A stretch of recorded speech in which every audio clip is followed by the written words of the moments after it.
15 ఏళ్ళలో ప్రత్యేక హోదా అన్నది నువ్వే, పాచిపోయిన లడ్డూలు అన్నది నువ్వే, కమ్యూనిస్టుకి జై అన్నది నువ్వే, వెంటనే బీజేపీని అతుక్కున్నది కూడా నువ్వే.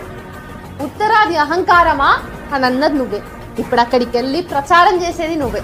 మన నుడి మన నది అనేది నువ్వే, ఆ తర్వాత బహుభాష అనేది నువ్వే, హిందీ గో బ్యాగ్ అన్నది నువ్వే, హిందీ షుడ్ కమ్ అనేది నువ్వే, ఇంగ్లీష్ని వద్దన్నది నువ్వే, ఇప్పుడు హిందీ కావాలంటున్నది నువ్వే.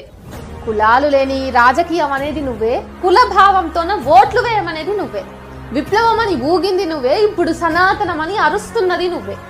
ఇలా ఒకటా రెండా ఎన్ని చెప్పమంటావు? నీ మాటలు ఇష్టానుసారం, నీ చేతలు ఇష్టానుసారం. నీ స్వార్థం కోసమో పెన్ డ్రైవ్ కోసమో నువ్వు లొంగిపోయావు. మన రాష్ట్రానికి అనుకున్నా, ఇప్పుడు ఇతర రాష్ట్రాలకి ప్రమాదకారిగా మారావు. నీ వల్ల ఈ రాష్ట్రం ఎంతో నష్టపోతోంది. నీదొక సిద్ధాంతం లేని రాద్ధాంతం, ఏదారో తెలియని ప్రయాణం నీది. నీతో పాటు ఒక తరాన్ని నాశనం చేస్తున్నావు.